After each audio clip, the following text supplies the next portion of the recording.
Hi friends, ఇది వచ్చేసి white చెన్న, తెల్ల శనగలు అంటారు. ఇది మీరు చూస్తుంది 40 రోజులది, 40 days అయింది వేసి. మేము ఎకరాకి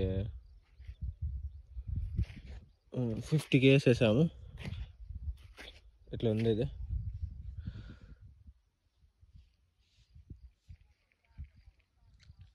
ఇది ఒక 5 acres వేసాము.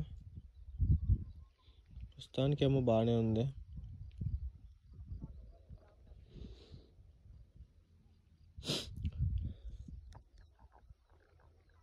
లాస్ట్ టైం మా పొలం పక్కన అతను వేసాడు. అతనికి 7-8 క్వింటాల్స్ అయినాయి, బాగా అయ్యాయి. అప్పుడు 10,000 అమ్మాడు, 80,000 వచ్చింది ఎకర్కి. కానీ ఈసారి అంత రేట్ లేవు. మొన్న వేరే అతను అమ్మాడు 8